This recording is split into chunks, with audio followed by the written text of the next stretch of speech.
Okay, that's exciting.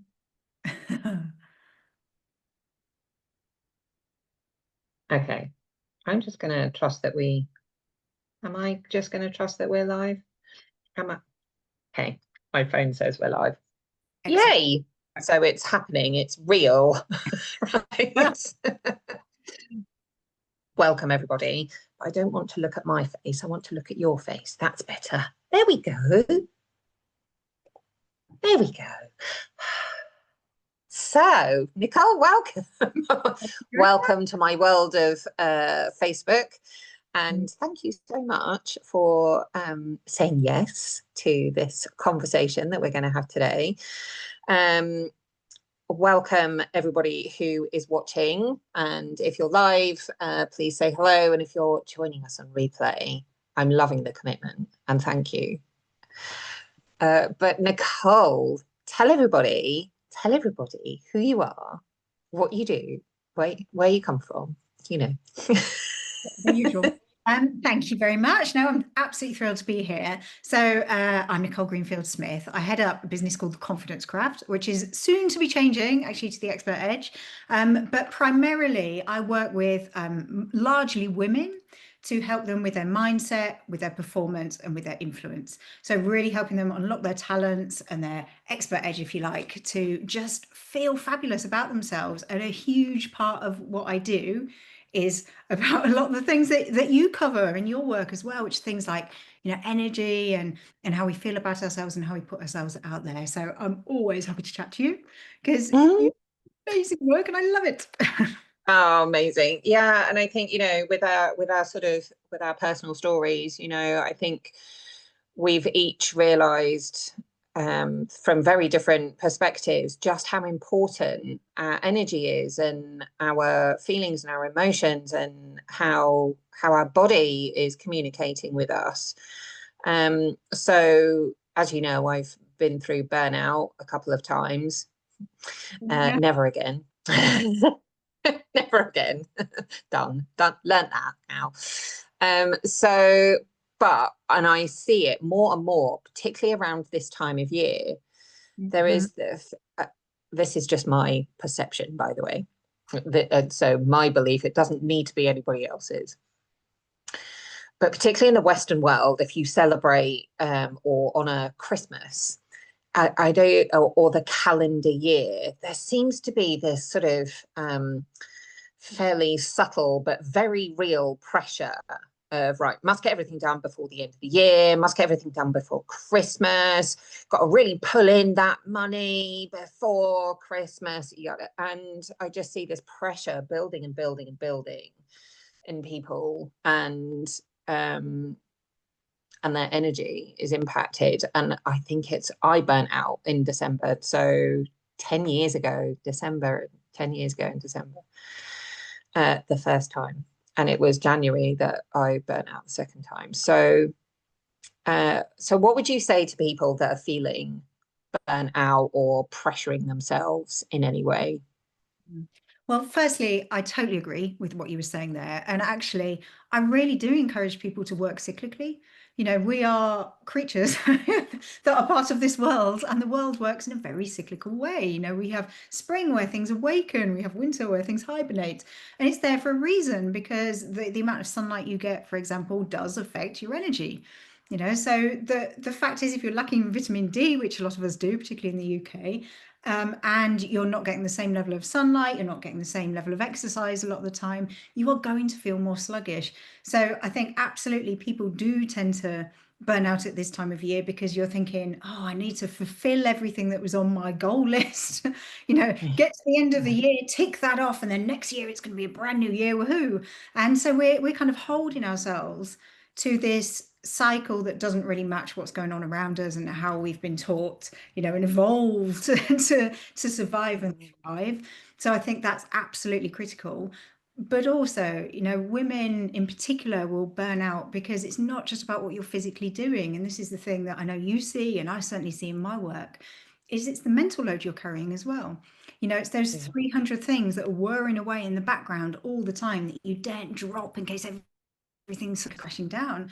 And whilst you may you're doing what you need to do in terms of the physical doing. It's what's going on in here half the time that's half the battle when it comes to burnout. Yeah, it's so true. It's so true. And the more I observe and study this, I think I look at just how powerful our thoughts are, Yeah. just how powerful they are.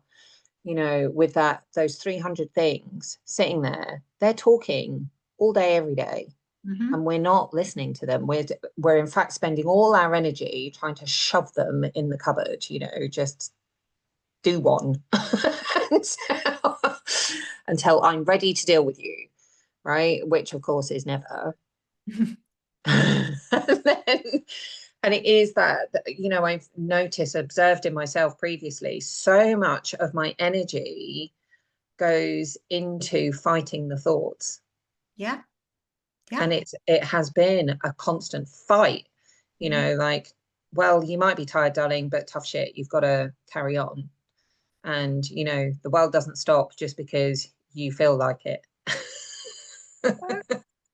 And it's really interesting because actually there tends to be two levels of thoughts.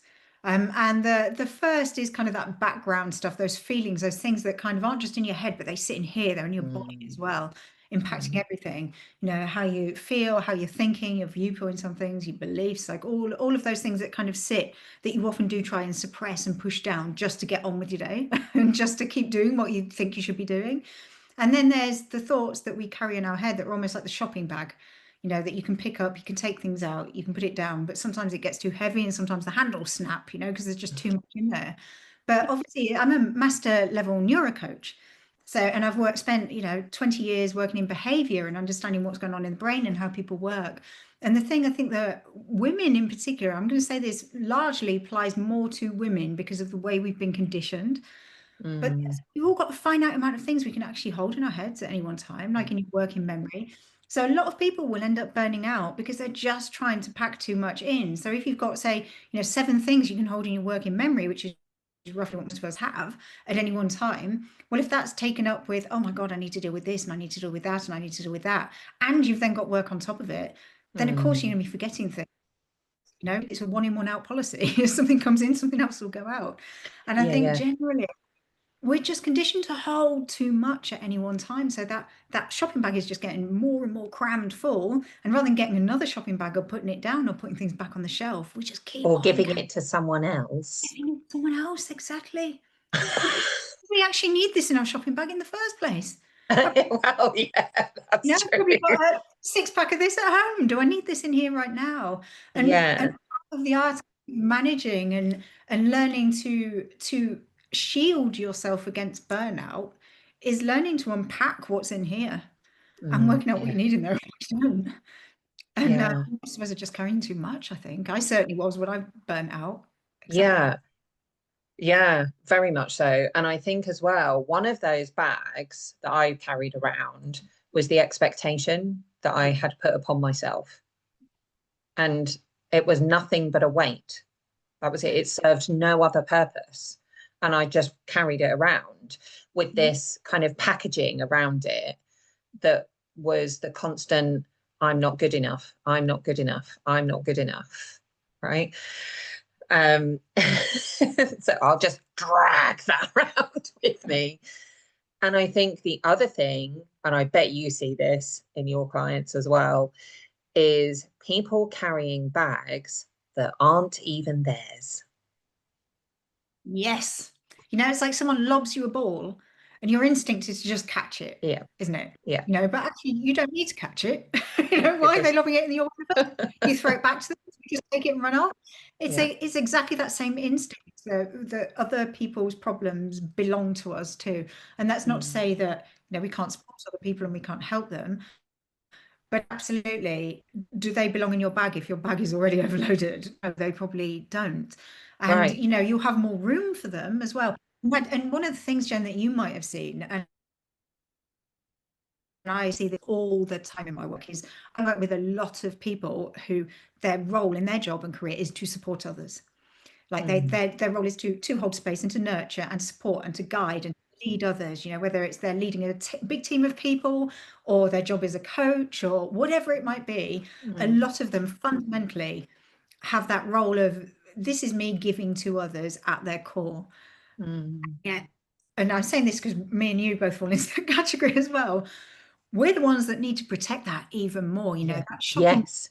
has to be light enough to be able to put some of other people's, stuff in there as well, because that's what we're being paid to carry to a Yeah. certain Yeah. degree too. And I think, I don't know about you, but that's certainly one of the things that I end up trying to guide people through a lot is, okay, how do we make space for you to be able to do that properly? Because if you can't, you can't. It's simple as that. And, Yeah. I've, even last year, I have an autistic child. And anyone else who's been through this, that transition school thing can be incredibly Mm, difficult. You mm, have legal fights on your hands. It's just awful. And exactly as you saying, that big bag of shoulds, I was mm. carrying around with me for about a year. I couldn't work in the same way that I wanted to work because I had to put his needs first, and that was just chaotic at the time. So Yeah. it took me a long time to realize actually it's okay to let some of those things go. And we need to adjust what we're carrying around with us in order to make Yeah. sure that we're at our optimal at whatever we're dealing with at any time. And Yeah. yeah, Yes. Yes. And it's to be okay with that, isn't it? Because I think, again, it's my belief, it doesn't need to be anybody else's, but I think women especially, um, if they are able to say no or to take something out of the bag or put it down altogether or return it, that they then spend weeks, months, maybe even longer feeling guilty mhm, or shameful or apologetic, deeply apologetic. yeah, And yet they wouldn't expect the same of anybody else. yeah. So yeah, so I mean it's something personally I've had to really look at and go wading in that really uncomfortable, sticky, ugh. Messy. Yeah. And it's, that in itself drains energy. And this is part of the problem because, it's not comfortable and it's not pleasant to go wading through that stuff and to work out what you need to drop and how you're going to recalibrate things to give you your energy back. And so you avoid it because you don't have enough energy to deal with it in the first place. Right, And right, I don't know right. if you've seen this as well, but, I see a lot of, I mean, really high achievers get Mm, trapped in these cycles that I yeah, can't deal with that now because I've got too much on. I'll just park, yeah, and then you don't do what you need to do to try and get you back to yourself and to get you feeling decent and to get your mind working again, and it just spirals so quickly, and before you know it you are forced to confront it because you can't yeah, go on. And that's yeah, the worst place to try and come back from because that's really difficult. You're trying to yeah, do it when you've got nothing left to give. yeah, yeah, yeah. And yet we still expect ourselves to. And other people expect us to too. I mean, how much Mm, judgment is there as well?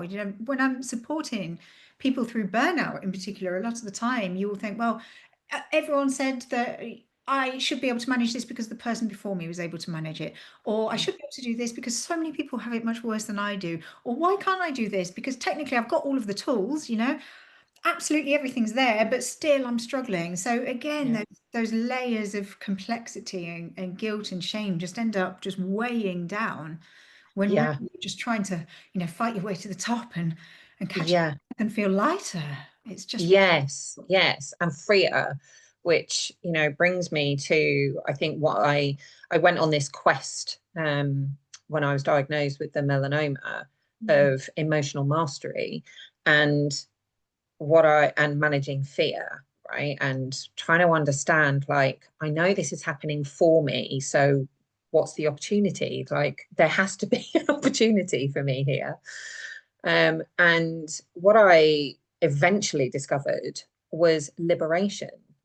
mm, And and I was like, that's it. It is the liberation from expectation, liberation from the 300 things running at the background here, and recognizing that we have the power to do that without feeling guilty or shameful or apologetic.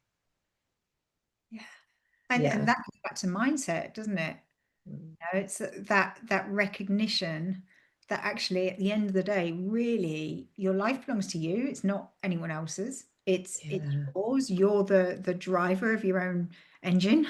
You know, if you don't have Yeah. the energy to power it up, you're not going to get to where you want to go. And so it's that acknowledgement and that recognition that actually at the end of the day, you know, if you do take a step back and you do slow down, then really, who's it hurting?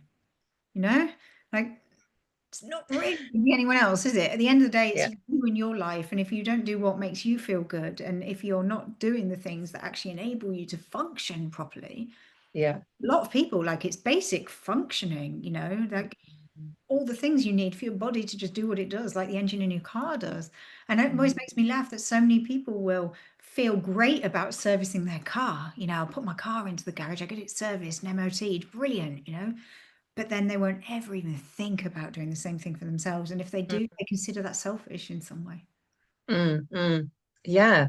Yeah. Yeah, there is, but I think, there is centuries worth of conditioning around selfishness. And I think what I really had to, I don't know about you, but what I've really had to journey through with the self-care and the self-service is recognizing that selfishness is a good thing. Yeah. I was like, hang on a minute, like I am being selfish. Okay. So but I'm taught that's a bad thing, a negative thing, and oh, you've got to be thinking of others. And I was like, hang on a minute though, I am in service of others.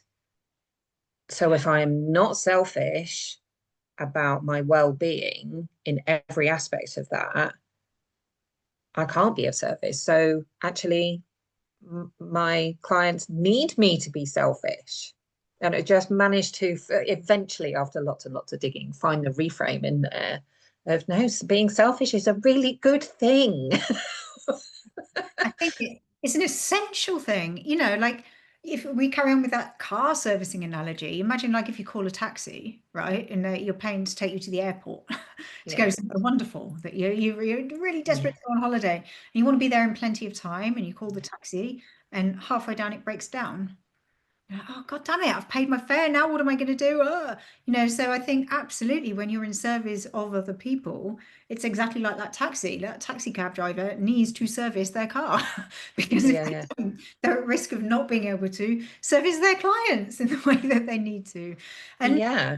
and this is the thing we have to get over, for particularly in the industries where we are leading and supporting other people, is we have to look after ourselves because you can't look after anyone else unless you feel you're Right, right. Which is the ultimate in self-leadership, right?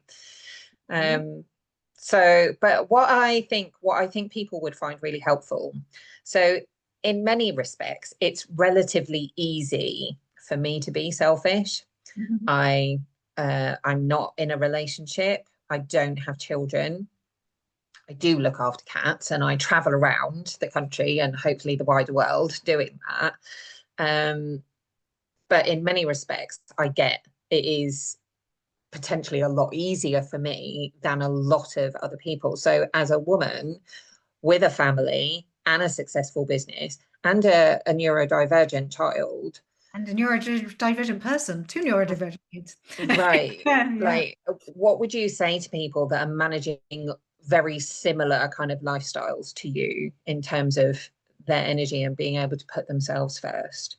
Well, I would say you've, to a certain degree, you've got to go with the flow and you've got to recognize what that flow is, because what you realize is when you are operating under intense levels of strain. And for me, and this is just my experience, but this has been mirrored in lots of people I've worked with as well. But my experience was the thing that I've always struggled with in that capacity is the fact that no 2 days may look the same for me. Mm, I may have a day where my child goes to school easily. I may have a day where they can't go into, today being one of them, where they can't go into school at all. They're just completely dysregulated. And mm, my priorities have to be able to shift. And that's really, really difficult when you have other people's expectations on you. And I would say the only way that I have managed to navigate this and stay sane, I could have probably done it and lost my plot completely. Um, yeah.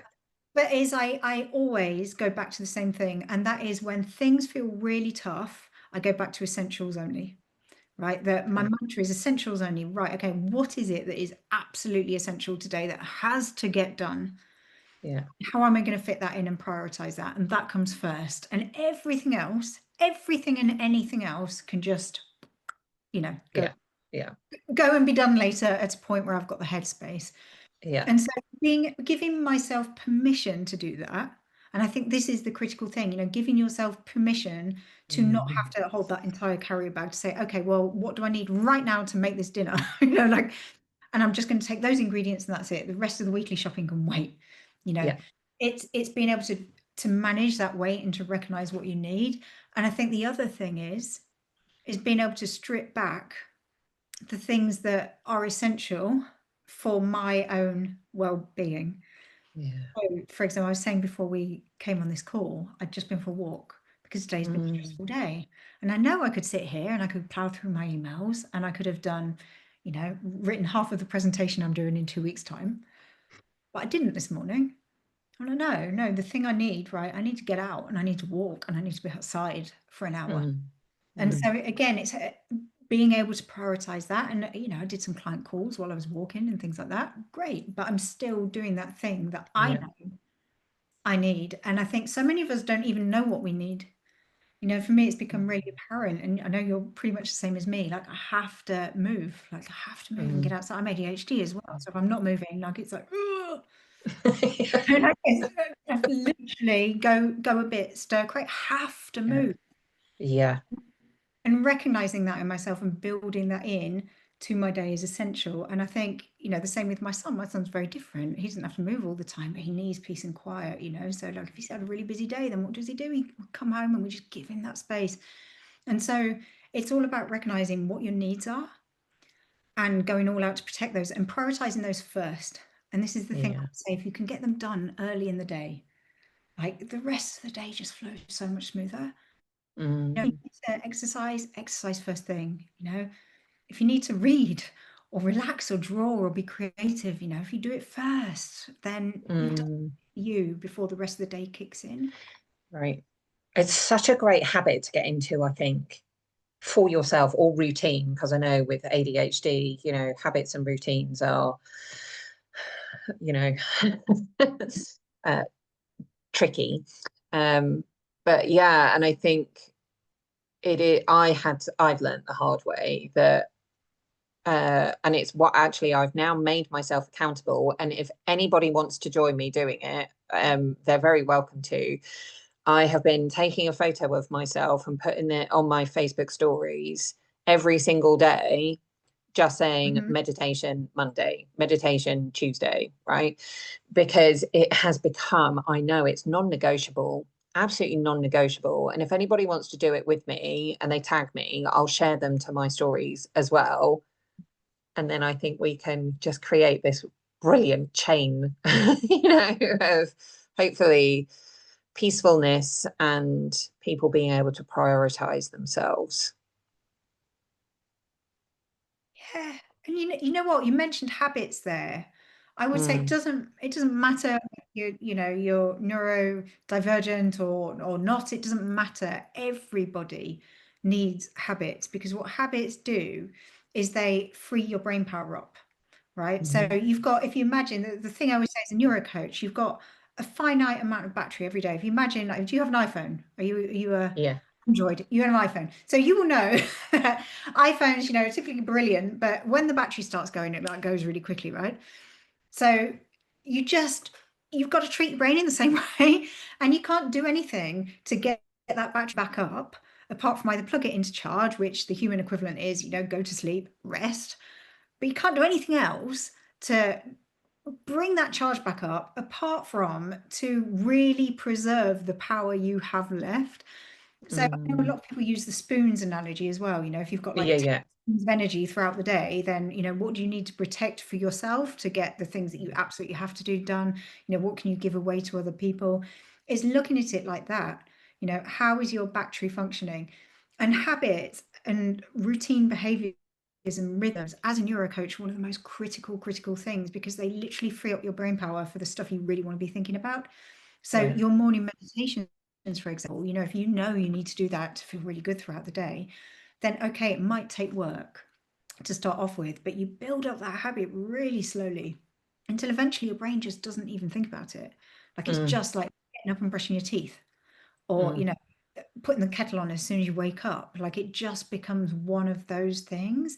And I love supporting people to build habits, because once you don't have to think about it, that's that fraction of little battery charge that you can then free up mm. to go to other things. Yeah. So I would urge anyone and everyone, if you're performing at a high level, or you're trying to get yourself back after burnout, or really free yourself up because you've got lots going on in your life, is to really like look at what are the habits that I need to build, Yeah. and just one by one attacking it and keeping at it Yeah. until you just let it go in your mind. It's so liberating. Yeah. Yeah. There's that word again. Yeah.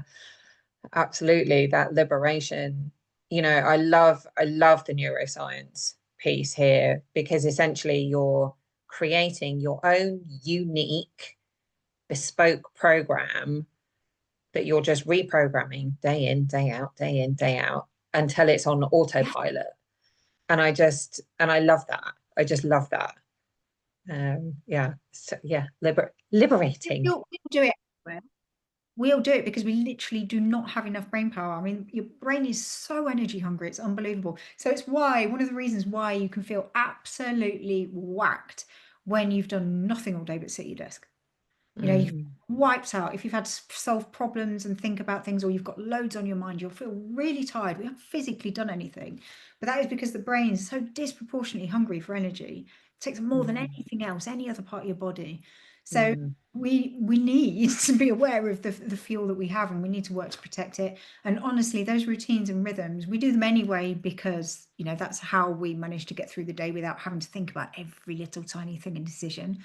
But if you're thinking about this in a really holistic way, and you're thinking about your needs, and you're thinking about what mm, to achieve, that's when you become really intentional about specifically constructing those habits that are going to free you up. And most of mm. us don't ever think about them. We just do them, or we only try and undo them if we think they're not helping us. Like, oh, I must stop drinking. That's a bad habit. And we judge our habits like they're either good or bad, but no Yeah. habit is either good or bad. It's just either helpful or unhelpful to you in the situation that you're in. Yeah. Yeah. Yes. There's no judgment needed. It's just either Yeah. helping or hindering you. Yeah. Yeah. Absolutely. And it is, that principle that I try to work to as often as I can, of working from a foundation of unconditional love, which by its very definition means there isn't judgment, just observation with curiosity, perhaps. And that is liberating, I think, because what I notice about everything we've been talking about today, and I was just having a couple of light bulb moments then, actually, um, that everything we've been talking about, what it fuels brilliantly is imposter syndrome. Oh, yes. And and my personal belief, again, doesn't need to be anybody else's, is that women experience imposter syndrome, particularly as high achievers, far more than anybody else. There is this constant mustn't burn out, must be good enough, must prove my worth, must make sure everybody else is happy, must do the right thing. I mean, what? I think, but must also do all of that by being a good girl. Yes. Absolutely. And that comes back to identity, doesn't it? Like, Yeah. everything like judging your habits, well, it's I am I don't know, smoker, whatever, Mm, I am, rather than this is something that I do, it becomes it's something that I mm, am.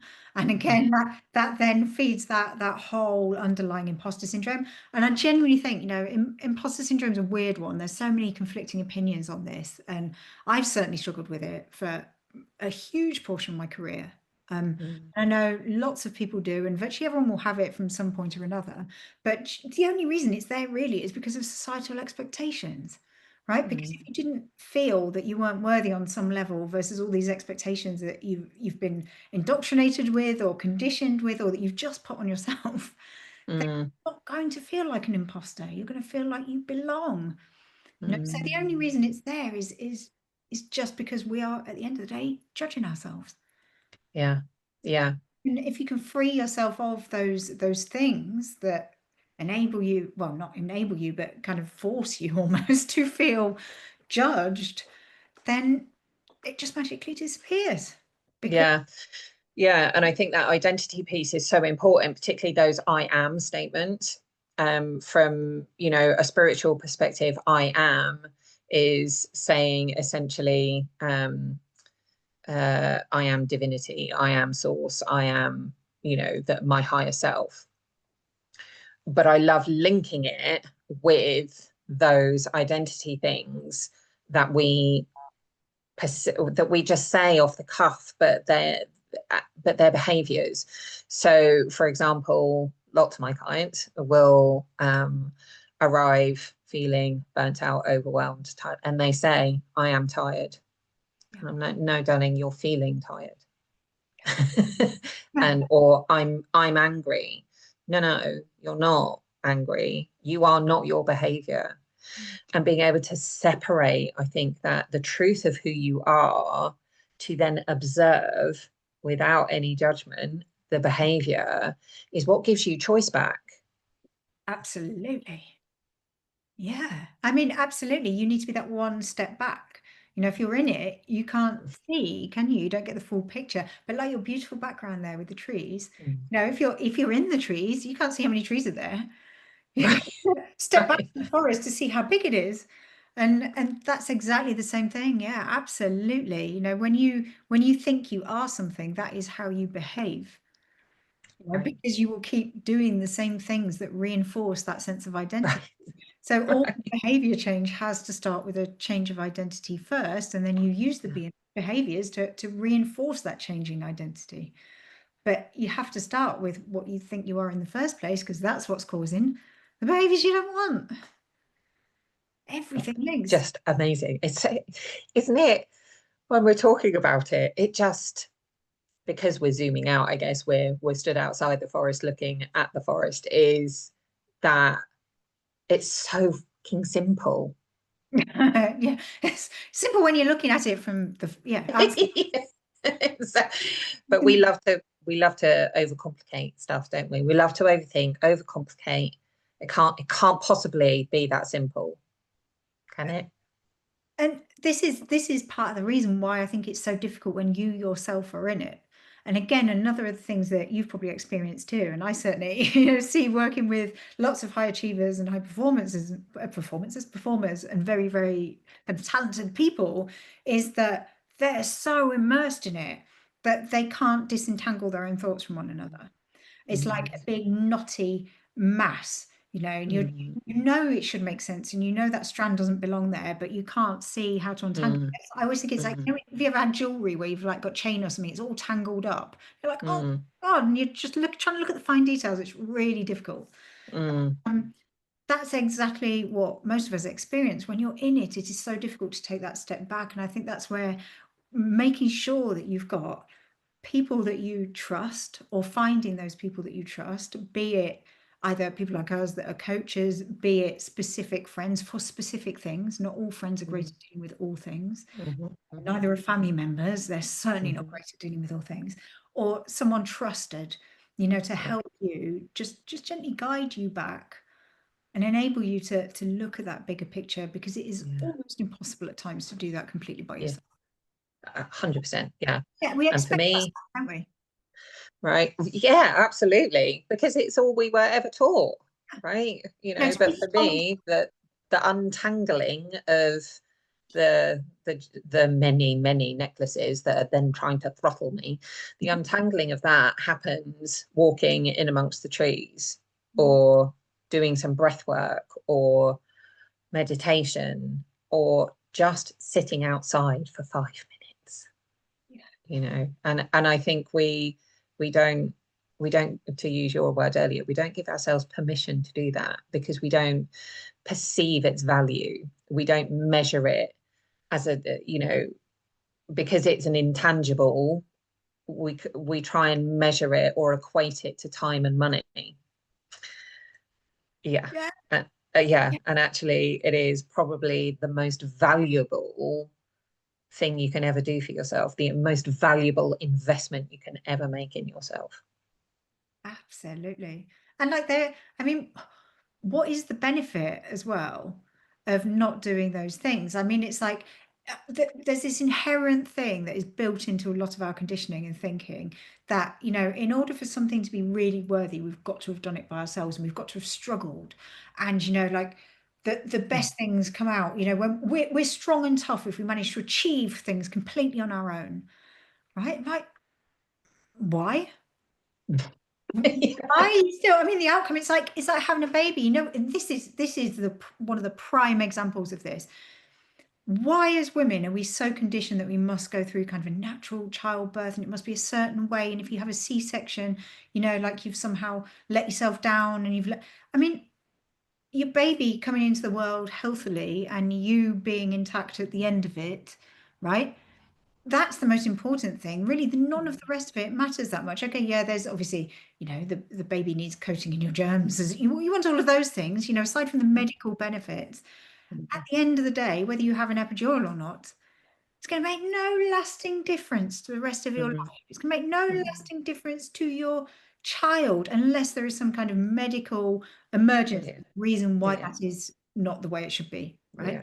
Yeah. Has no lasting impact, but in our heads we are taught that this is a huge thing, and we then Mhm. shame ourselves when Yeah. we can't go through it. So I don't understand this kind of notion that strength comes from doing things alone and grafting alone, because when you are lacking in energy, strength comes from putting that bag down and giving things back, or asking someone else to carry something for a little bit, Yeah. Yeah. just so Yeah.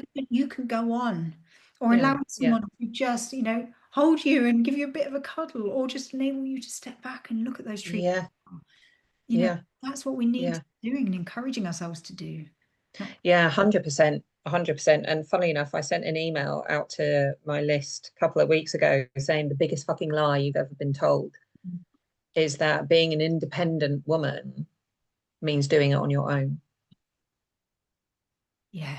I mean, Like, who it's the the hell? biggest fucking like, you should never try and do it all on your own. I've God. learned, don't. And that's a recipe for poor mental health. Yeah. It really is. Yeah. Like one of the most fundamental needs, one of the most fundamental social needs we have is to connect. Well, not just social needs, but one of the most fundamental things our brain needs, right, in order to thrive and to work is connection with other people. Right. Right? It's proven. Decades of neuroscience have proven that we need this.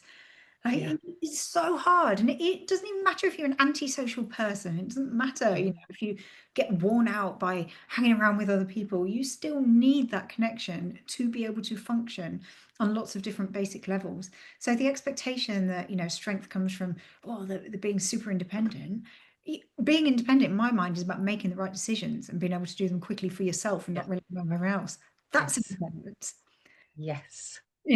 That's to me Yeah. is what we should be striving for, not this whole I've got to keep slogging through and Yeah. pushing and giving everything until there's Yeah. nothing left. Like, whoa, Yeah. Yeah. right? So, anybody and everybody listening, watching this, and we've had a few people watch live, um, like, make today the day that you start choosing you. Oh yeah, Yeah. yeah. And it's the best, most powerful question ever. You know, what am I saying no to for me by saying yes to others? Yeah. Like, it's all you got to ask yourself, really, isn't it? Yeah. Yeah. 100%. Beautiful, powerful question, I think, to end with. Wow. Amazing. Thank you so much for being here. And thank you, everybody watching on replay. I'm very glad to have had you here. Thank you for joining us, and we will see you again soon. Thank you. Take care.